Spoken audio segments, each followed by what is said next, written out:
엘리야 생의 마지막 유산에 대해서 말씀을 나누려고 합니다. 중요한 질문은 우리가 생의 마지막을 생각할 때마다 어떤 사람으로 기억되기를 원하시는지, 이게 우리가 가져야 할 질문이죠. 신약은 야고보의 모습을 이렇게 결산하면서 그의 기도에 대해서 얘기를 하고 있죠. 오늘 야고보서 5장 17절 18절을 보게 되면 엘리야는 우리와 성정이 같은 사람이로되, 성정, 우리가 똑같은 사람이라는 거예요. 그가 비가 오지 않기를 간절히 기도한즉 3년 6개월 동안 땅에 비가 오지 아니하고 다시 기도하니 하늘이 비를 주고 땅이 열매를 맺었느니라. 야고보가 엘리야 생애를 묵상하면서 그가 가장 기억했던 것은 기도였다는 것입니다. 피터 드러커 교수님의 생애 가운데 가장 중요한 질문을 그가 13살 때 받았다고 합니다. 13살 때 받은 그 질문이 평생 그의 삶을 움직여왔다고 그래요. 필리글리라고 하는 선생님이셨는데 한 번은 수업 시간에 와서 학생들에게, 13살 된 학생들에게 이렇게 질문했다고 그래요. 너는 죽은 후에 어떤 사람으로 기억되고 싶으냐? 여러분, 13살 학생들이 죽음에 대해 생각해 보지 않잖아요. 당황해하는 학생들에게 그 선생님께서 이렇게 말씀하셨어요. 나는 너희들이 내 질문에 대답할 수 있을 것이라고 생각하지 않았다. 그러나 너희들이 50세가 되었을 때에도 내 질문에 대답할 수 없다면 너희들은 인생을 헛살았다고 할 수 있을 것이다. 그 학교로 짐나지움을 졸업한 지 60년 되었을 때 그 동창들이 모여서 서로 대화하는 중에 그들의 생애를 가장 크게 움직였던 질문이라는 있다면 바로 이 질문이었다고 그래요. 우리가 죽을 때 어떤 사람으로 기억되기를 원하는지.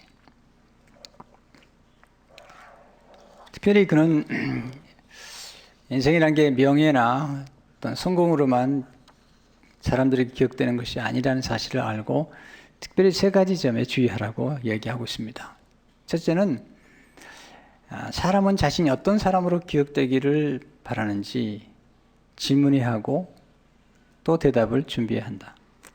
둘째는 나이가 들면서 성숙해 가면서 세상의 변화에 맞춰 그 대답이 달라져야 한다.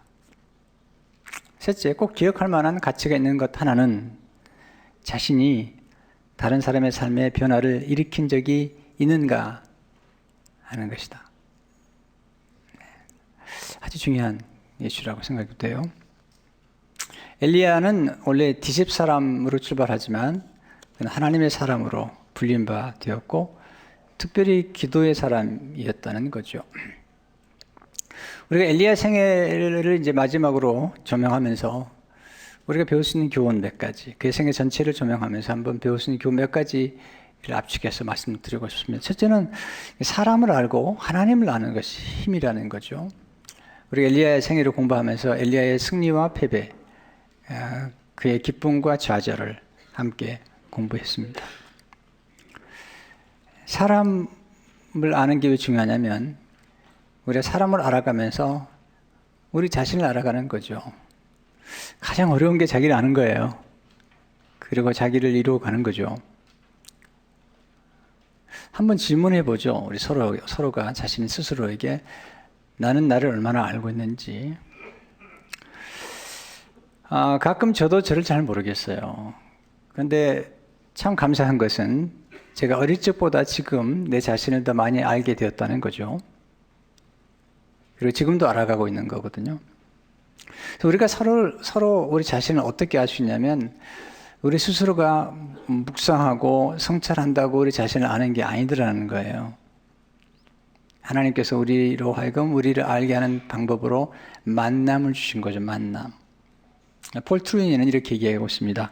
실제로 사람은 누구도 자기 혼자서는 자기 자신을 이해하지 못합니다. 다른 사람과 만남으로써 자신이 누구인지를 알게 됩니다. 제 자신이 누구인지를 알게 된 중요한 계기를 보면 그 만남이었거든요.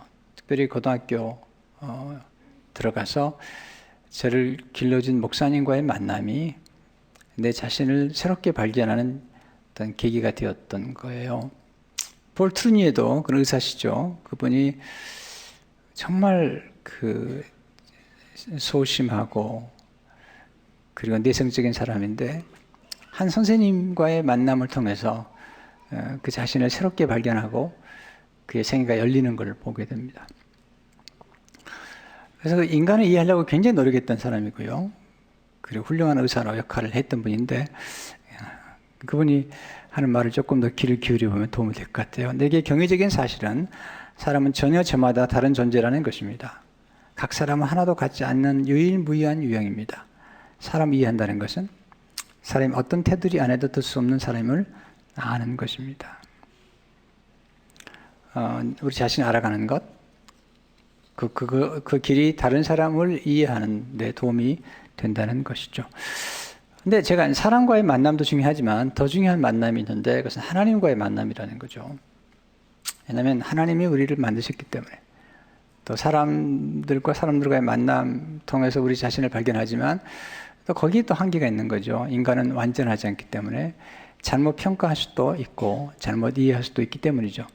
하나님과의 만남을 통해서 우리 자신의 진면모, 우리 인간이 얼마나 죄인인지 그리고 하나님이 죄인된 우리를 얼마나 사랑하시는지 또 죄인된 우리 안에 얼마나 놀라운 가능성과 그리고 재능과 은사와 그리고 특별한 기질을 담아두셨는지를 생각하면 참 놀라운 거죠. 그래서 많은 분들이 하나님을 만나면서 인생의 새로운 전기를 마련하는 거거든요. 처음으로 비로소 내가 얼마나 존귀한 존재인가도 깨닫게 되는 그것은 하나님을 만날 때만이 가능한 거죠. 저는 예수님 만나고 나서 처음으로 이런 얘기를 들었어요. 하나님이 당신을 사랑합니다. 또 이런 얘기를 처음 들었어요. 하나님이 당신에 대한 놀라운 계획을 가지고 계신데요. 이 우주를 만드신 하나님이 나를 아시고 또 나를 창세전에 선택하시고 또 나에 대한 놀라운 계획을 가지고 계시다는 사실이죠. 처음 이해가 안 됐지만 나중에 예수님을 만난 후로 내 생애가 전개되어 온 지난 날을 돌이켜보면 하나님을 만나지 않았다면 과연 내가 얼마나 나를 이해했을지 생각을 해보는 거죠. 우리가 하나님을 만났을 때 하나님이 정말 우리에게 원하신 게 뭘까? 그것은 우리가 엘리야가 되는 게 아니에요. 엘리야를 통해서 배우지만 하나님이 우리가 원하신 것은 우리 자신이 되는 거예요. 엘리사가 엘리야의 제자이지만 그는 엘리사예요. 여호수아가 모세의 제자이지만 여호수아는 여호수아거든요. 하나님이 우리에게 원하시는 것은 우리 각 사람 한 사람이 하나님의 원래 부르신 그 의도와 그 삶을 따라 살아가는 것, 이게 중요하다는 거죠. 인간의 불행이 어디 있을까요? 그것은 자기가 아닌 사람이 되려고 하는 거죠. 하나님이 스스로 우리 자신을 만들어 주셨는데 우리 자신에게 만족하지 않고 우리가 아닌 어떤 것이 되려고 할 때에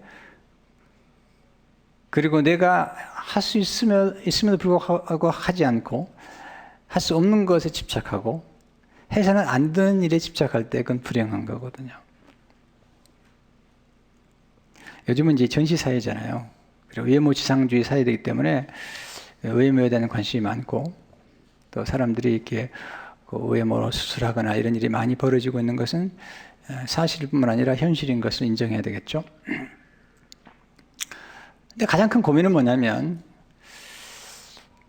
우리가 외모를 이렇게 고치려는 사람들 가운데도 많은 사람들이 그 자신의 진정한 모습을 사랑하는 게 아니고 어떤 다른 사람의 모습을 갖다 주면서 이 사람대로 만들어 달라는 거잖아요. 하나님이 우리에게 원하신 진정한 모습은 우리 자신의 모습을 발견하고 우리 자신 안에 있는 진정한 진가를 발견하기를 원하시는 거거든요. 오늘 아침에도 이제 집에서 나와서 교회로 오는 길에 하늘에 새가 나는 거예요. 얼마나 아름다운지 모르겠어요. 근데 너무 자연스러운 거예요. 근데 만약에 제가 그 새에게 너는 바다의 물고기처럼 헤엄을 치라고 그러면 이 새가 얼마나 불행하겠어요. 물고기가 하늘을 나는 새처럼 날개를 달고 날아오고 그러면 얼마나 불행하겠어요. 하나님 우리에게 만들어진 성향과 기질이 있는데 그 성향과 기질에 맞을 때에 가장 행복하고 가장 좋은 거거든요.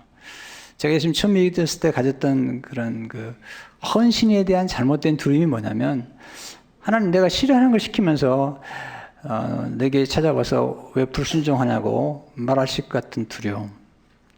내가 원하지 않은 것을 가게 하고 특별히 고등학교 때 가장 두려웠던 건 뭐냐면 내가 원하지 않은 여자와 결혼하라고 할까 봐. 그게 가장 두려운 두려움이었어요.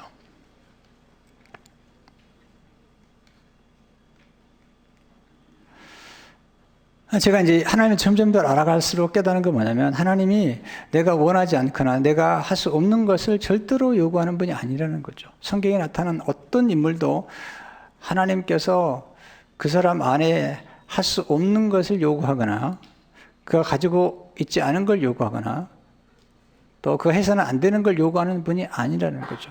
하나님이 인격자이기 때문에 절대로 그렇게 하시는 분이 아니라는 거죠. 하나님은 지혜자이기 때문에 하나님께서 우리 안에 담아두신 성향과 기질과 그리고 재능과 은사를 따라 우리에게 뭔가를 맡기시는 분인지 우리가 할 수 없는 거나 우리가 결코 해서는 안 되는 걸 요구하는 분은 아니라는 거죠. 이게 저를 정말 자유케 만들었어요.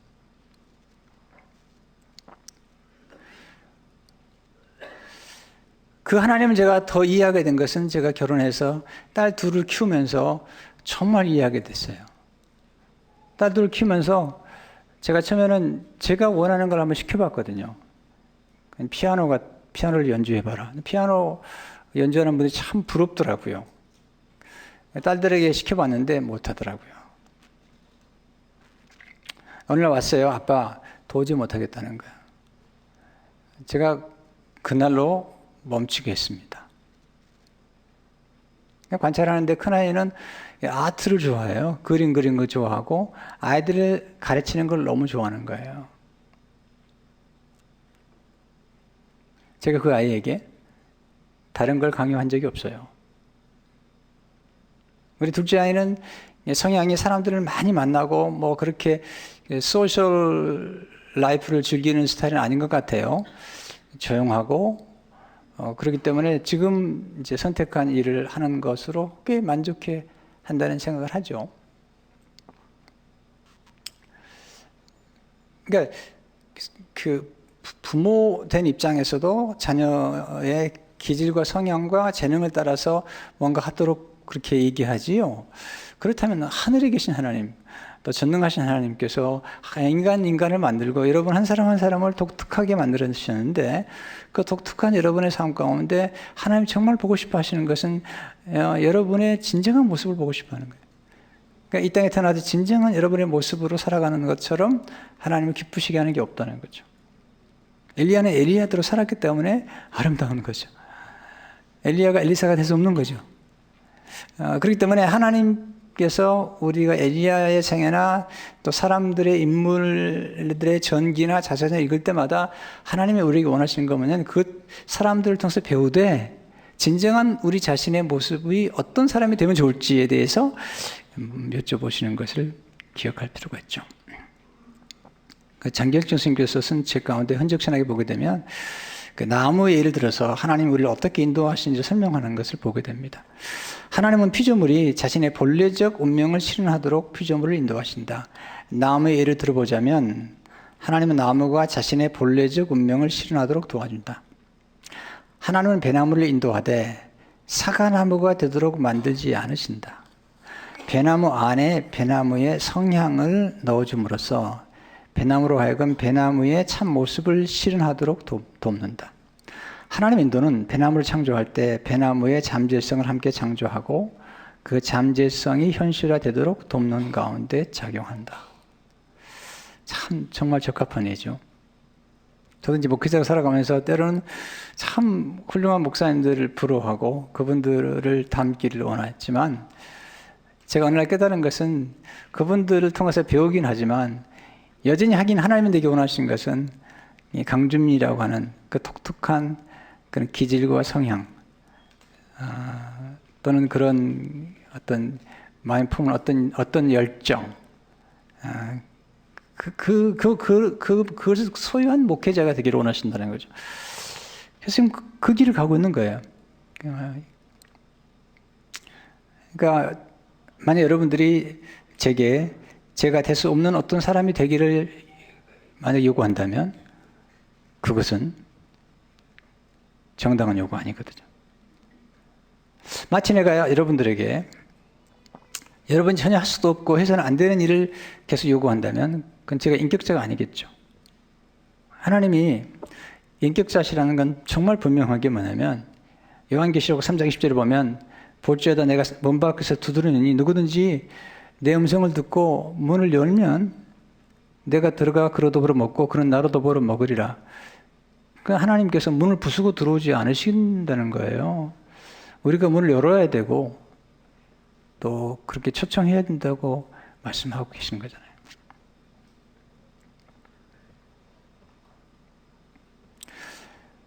사람이 가장 아름다운 건 마땅히 해야 될 일을 할 때, 자신이 할 수 있는 것을 할 때, 그리고 있어야 할 자리에 있을 때 가장 아름다운 것이잖아요.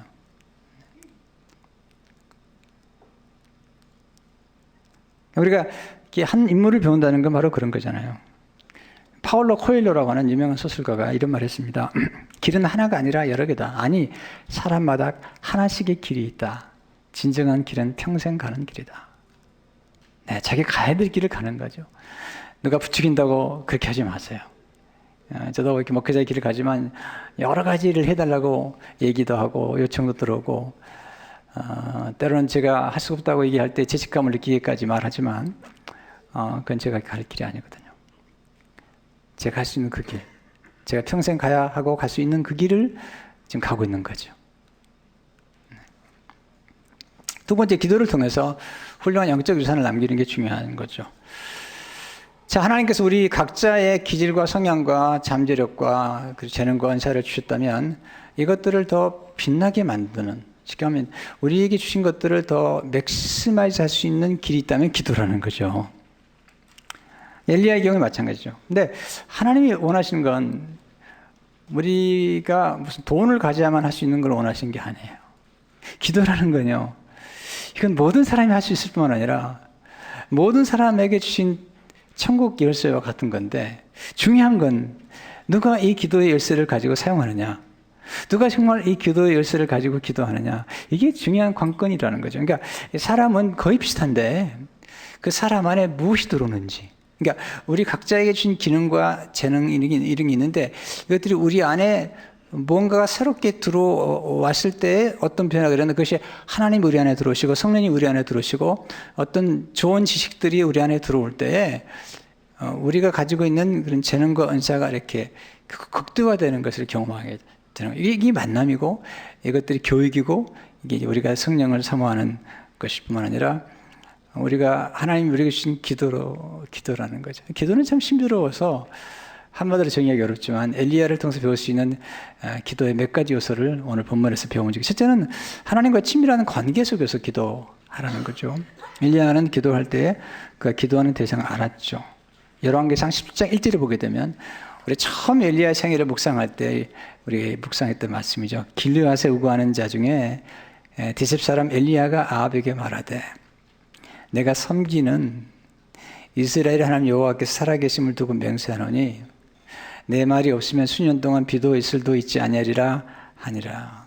내가 섬기는 이스라엘 하나님 여호와께서 살아계심을 두고 맹세한다. 이건 관계거든요.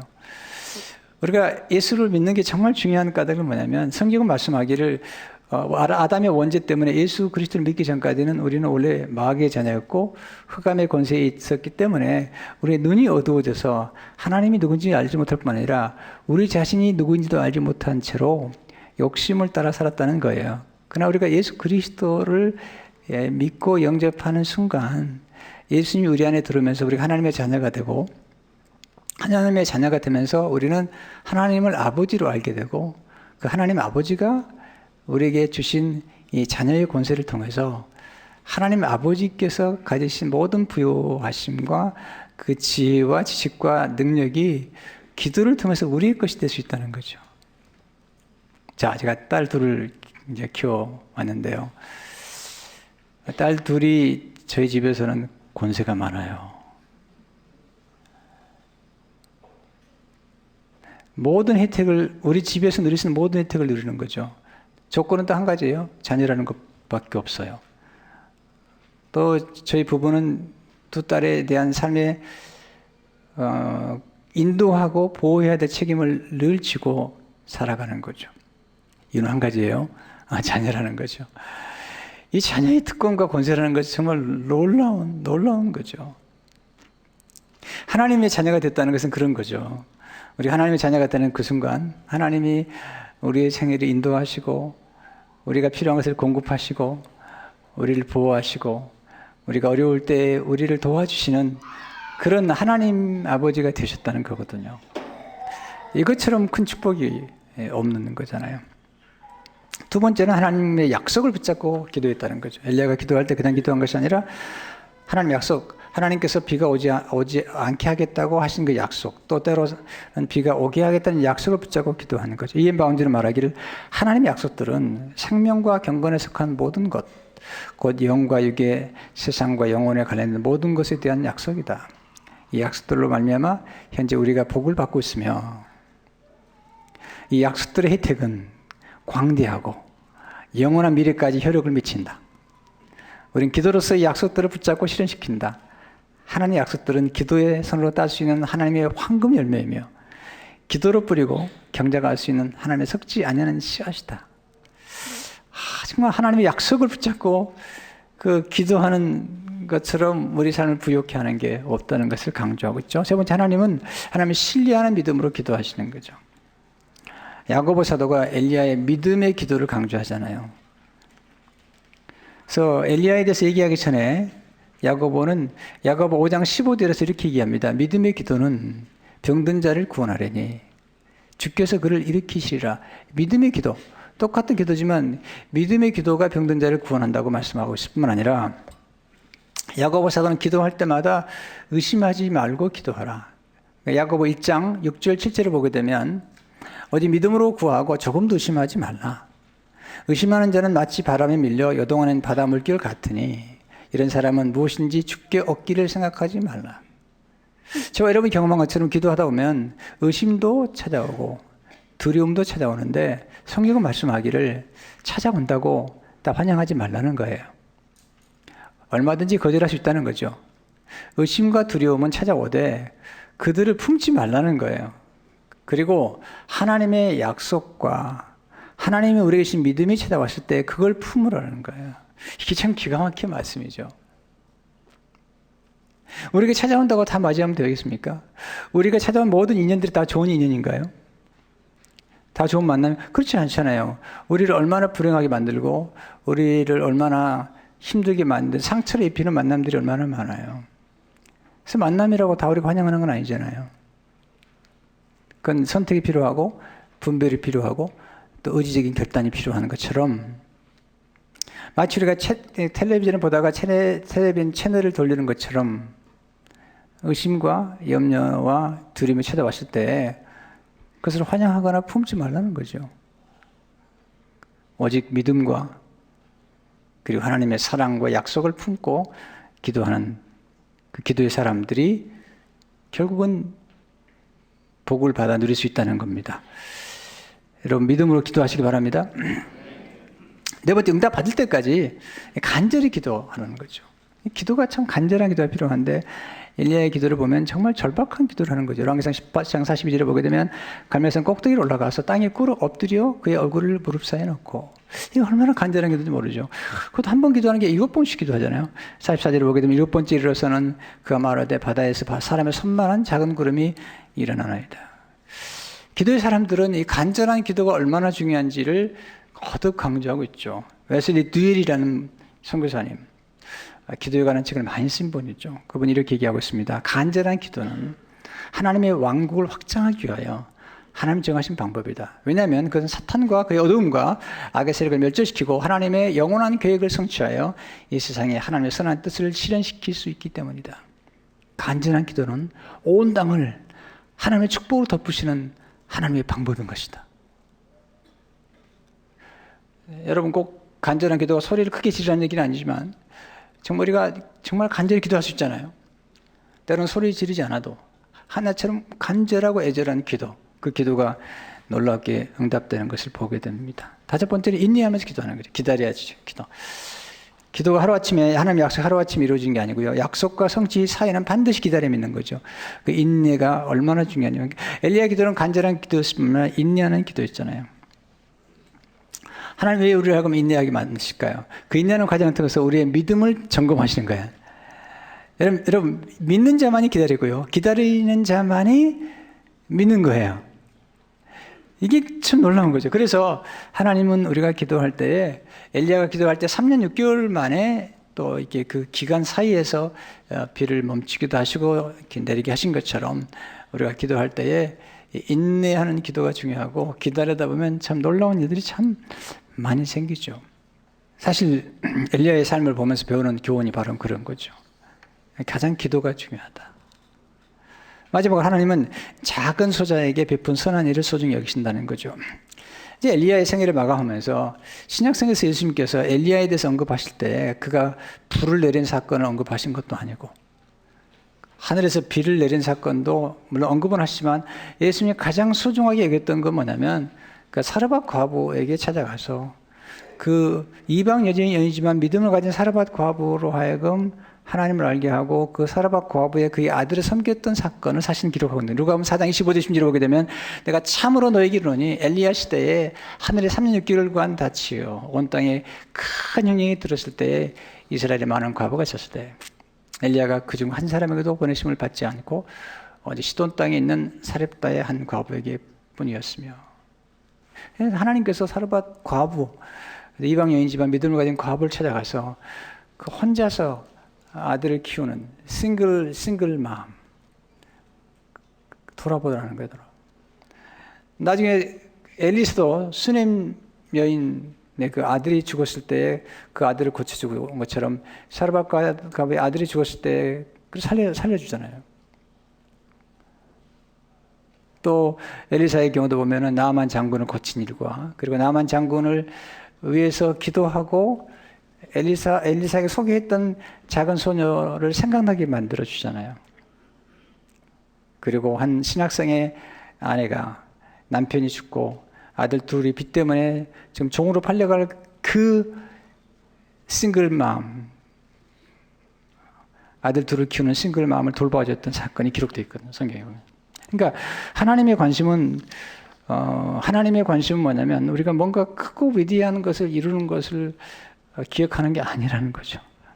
마태복음 25장 40절을 보게 되면 이게 하나님의 마음이 담겨있죠. 임금이 대답하시되 내가 진실로 너에게 이르노니 내가 여기 내 작은 형제 중에 지극히 작은 자 하나에게 하는 것이 곧 내게 한 것이니라 하시고 세상은 사람들을 평가할 때 우선 눈에 보이는 것 돈과 명예와 성취와 성공과 인기와 평판 외모, 학력 이런 것을 기억할지 모르지만 주님은 그렇게 말씀하지 않으셨어요. 성경에 보면 십자가 지기 전에 가장 클라이막스의 마지막 십자가를 치러 가시기 클라이막스의 사건이 나오는데 그것은 과부의 2렙돈 과부가 바친 그 2렙돈을 칭찬하신 거예요.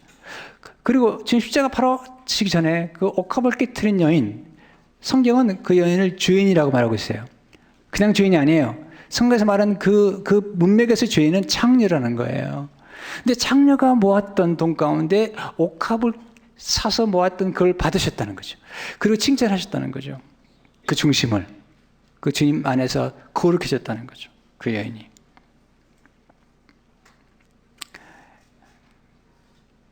하나님 뭘 보실까요? 우리 생각 가운데. 첫째, 우리의 믿음을 보시죠. 우리 돈을 보는 것도 아니고 학력을 보는 것도 아니고 엘리야의 믿음을 보셨잖아요. 둘째로 우리의 기도 생활을 보시는 거예요. 고넬료에게 내 기도가 상달되었다. 세 번째는 작은 죄를 향한 우리의 사랑을 보시는 거죠. 내 구제가 상달되었다. 사르밧 과부, 그의 아들. 또한 하나님은 작은 일에 우리가 얼마나 충성하고 있는지를 보시는 거잖아요. 저도 이렇게 살다 보면 낙심될 때가 있어요. 목회자 살면서 실패도 경험했고 또 좌절도 경험했기 때문에 좀 이게 인생 살아가기 쉽지 않아요. 이번에도 이제 한국에서 제가 그 건강검진을 받기 전에 제 아내에게 그런 말 했어요. 내가 죽을지 모르니까 대비 잘하라고 그런 얘기를 했는데, 사람이 건강검진만 받아도 죽음을 생각하게 되잖아요. 근데 굉장히 낙심이 됐던 제게도 이번에 이제 임영 목사님하고 같이 사역을 했는데, 그 중국에서 그 임영 목사님이 키운 제자들이 이번에 나왔어요. 나와가지고 그 중국계 지도자들이세요. 이틀 동안 같이 있으면서 그분을 섬기면서 참 보람이 있었어요. 임영 목사님 거의 한 20년 전에 제가 만나서 멘토링을 하고 이렇게 영향을 끼쳤는데, 그 임영 목사님이 키운 제자들이 중국에 아주 훌륭한 지도자들이 되어 있는 거예요. 좀 힘을 얻었죠. 그러니까 그렇게 헛되이 사는 것까지는 않구나. 근데 내가 뭐 대단히 큰 교회를 이루었다는 것보다 더 중요한 건 뭐냐면, 그게 중요한 게 아니라 내가 한 사람을 내가 제자로 키우고 정말 몇 사람이라도 제자를 키운 사람이 있다는 것 자체가 오는 기쁨이 중요하다는 거잖아요. 보세요. 엘리야가 위대한 성취를 했을 때는요, 그에게 찾아온 건 공허였어요. 하늘에서 불을 내리고 비를 내리고 대단한 성취를 했는데 그가 로담 쓰러졌잖아요. 그러나 그에게 진정한 기쁨과 만족을 주었던 것은 사르밧 과부를 돌보고 사르밧 과부의 죽은 아들을 사르밧 과부의 품에 돌려줬을 때, 그건 정말 기뻤던 거거든요. 제가 낙심될 때마다 제가 좋아하는 한 시인의 글이 있는데, 에밀리 디킨슨의 시죠. 한 사람의 마음에 상하지 않도록 도와줄 수 있으면 헛되이 산 것이 아니다. 한 사람의 고통을 덜어줄 수 있으면, 한 사람의 상처를 치료해줄 수 있으면, 둥지에서 떨어진 한 마리의 새를 둥지로 돌려보낼 수 있으면, 그럼 헛되이 사는 것이 아니다. 여기에 참 위로가 되는 거죠. 하나님이 우리에게 대단한 성취를 하라고 우리에게 요구하시고 그런 분이 아니시고, 작은 일에 충성한 것에 대해서 인정하시고, 우리가 하나님을 위해서 헌신한 일에 대해서 인정하시고, 사람들이 몰라주는 것까지라도 하나님이 기억하고 하나님이 칭찬하신다는 사실을 볼 때마다 얼마나 감사한지 몰라요. 그렇다면 엘리야가 바라본 게 뭘까요? 엘리야가 바라본 건 예수님 십자가였거든요. 그 변화산상에서, 마태복음 10장의 변화산상에서 예수님께서 모세와 엘리야와 더불어 얘기하시는데, 누가복음 9장에 보게 되면 무슨 대화를 나누는가 나와요. 그러니까 마태복음 10장에서는 어떤 대화를 나누는 거가 나오지 않지만, 누가복음 9장에 보면 예수님께서 모세와 엘리야와 더불어서 무슨 대화를 나누는가 나오는데, 누가복음 9장 30절 31절을 보게 되면 문득 두 사람이 예수와 함께 말하니 이는 모세와 엘리야라. 영광 중에 나타나서 장차 예수께서 예루살렘에서 별세할 것을 말았어요. 이건 they spoke. 그러면 they spoke. 그들이 함께 기도해요. 예수님의 그 별세, 디파처. 그러니까 예수님이 그들에게 얘기한 게 아니라 they spoke. 서로 예수님의 십자가를 얘기해요. 그러니까 모세도 장차 오실 그리스도를 보면서 창세기에 보면 멜기세덱을 얘기하고 있고 순양을 얘기하고 있을 뿐만 아니라 히브리서 보면 모세가 그리스도를 위하여 받은 능력이라 말씀하고 있죠. 엘리야와 수많은 선지자들이 예수 그리스도의 오심을 예언했거든요. 근데 어디오 목사님은 엘리야와 엘리사의 생애를 조명하는 중에 이렇게 얘기합니다. 엘리야가 키웠던 제자 엘리사는 곧 예수님을 바라볼 수 있게끔 하나님이 정하신 거다. 왜냐하면 엘리사 이름이 너무 놀라워요. 엘리사 이름과 예수님 이름이 똑같아 했듯이 하나님은 구원이시다. 엘리야를 통해서 엘리야는 엘리사를 통해서 예수님을 보았고, 그리고 예수님의 십자가를 보았다는 거죠. 근데 결론적으로 말씀드리면 모든 성경은 예수님께 초점을 맞추고 있고 그리고 예수 그리스도의 구속의 사건에 맞추고 있다는 거죠. 근데 엘리야는 엘리사에게 겉옷을 남겼거든요. 근데 예수님은 제자들에게 예수님의 몸을 주셨거든요. 이런 분이 없습니다. 자신의 몸과 피를 주신 분은 예수님밖에 없고 그런 하나님은 인류 역사상 세계 어떤 종교에도 없어요. 하나님이신데 스스로 육신의 몸을 입고 오셔서 자신을 내어주는 분은 없어요. 이게 기독교가 가지고 있는 가장 아름답고 우리가 섬기는 하나님이 정말 참신이라는 것을 알게 되는 거죠. 그래서 오늘 우리가 성찬에 참여하는 것은 바로 그런 거죠. 예수님이 자신을 내어주시면서 내 살을 먹어라, 내 피를 먹어라 이렇게 말씀하시는 거죠. 그러면서 이렇게 말씀하신 주님께서 이를 기념하라. 주님께서 기적을 행하시면서 이거 기억해라고 말씀한 적이 없어요. 주님이 친히 사랑을 보여주시면서 살과 피를 나눠주시면서 기억하라. In remembrance of me, 나를 기억하라 말씀하신 거죠. 이게 기독교입니다. 이게 십자가입니다. 여러분 가운데는 저처럼 때로 내가 뭘 이루었지? 내가 한 게 뭔지 이렇게 낙심한 분이 계실지 모르지만 너무 낙심하지 마세요. 우리가 한 영혼을 주님께로 인도했다면 한 상처 입은 영혼을 치유했다면 그리고 소재 한 사람에게 냉수 한 그릇을 줬다면 주님 말씀하세요. Remember. 하나님께서 약속 기억할 뿐만 아니라 칭찬하신다는 거죠. 세상이 보는 평가와 하나님 보는 평가가 다르죠. 한 죽어가는 분의 손길을 따뜻하게 잡아줬다면 절대 헛된 게 아니잖아요. 기도하겠습니다.